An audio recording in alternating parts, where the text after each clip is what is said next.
Now, a new Canterbury University study has shown that nutrients are effective in treating ADHD in adults. The patients were given a combination of around 36 nutrients and herbs to trial. To talk about the study, we're joined now by Canterbury University clinical psychology professor Julia Rucklidge. Good morning, Julia.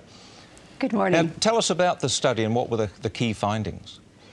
Well, what we did was that we put people, half the group on micronutrients, and we compared them to people who were taking a placebo.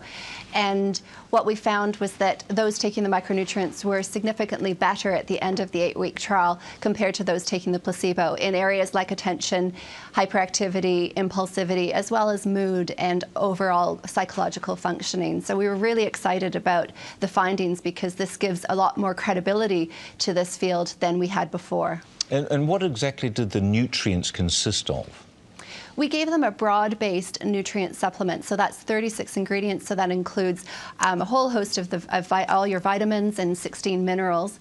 And this approach is quite unique because most studies typically look at one nutrient at a time, like they might give zinc or they might give vitamin C, whereas we're taking the approach that the body needs a broad array of nutrients in order to function optimally, and that by giving just the one nutrient, say zinc, you actually cause deficiencies in other nutrients. And so we actually think that that's probably the wrong approach, and why this approach may have had a lot more success than other trials. So what are the implications of this, do you think? Where do we go to next with this?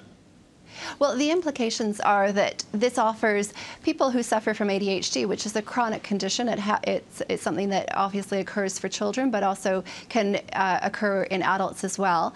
And so it gives them hopefully another option, especially if we can get this trial replicated, that at the moment, the only option really available for people who suffer from this condition are medications. And so this hopefully will lead us to a new avenue and a new approach of looking at this illness, that perhaps people simply need an awful lot more nutrients than what they can get out of their diet, and that by giving them these nutrients, we can correct errors of metabolism that these people may be suffering from, as well as other deficiencies that may be occurring. Is the incidence of ADHD on the rise?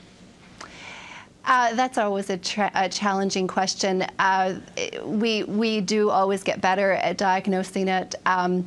There certainly is the sense that there has been an increase over the last 10 years, but whether or not that's got to do with the changes in how we diagnose this, people being more aware of it, people being more familiar with the symptoms, and so they're more likely to go to their doctor. I was wondering whether it suggests that if it is rising, that it's partly our diet.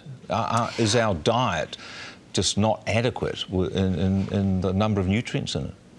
Well, there's wonderful research that's come out of Australia that has shown that the Western diet does actually increase the rates of ADHD, and that what the mother eats during pregnancy can have a massive influence on what happens with her child, and does also increase the rates of ADHD in the children. And so I think that addressing our diet is really fundamental to making a massive change in terms of our rates of illness at the moment. So it definitely does suggest that diet is important, but we wonder with this research whether or not simply changing diet is going to be enough. We wonder if some people simply are more vulnerable and need more nutrients in order to correct what we think might be genetic mutations. Okay, thanks very much for your time there. That's Julia Rucklidge there from Canterbury University.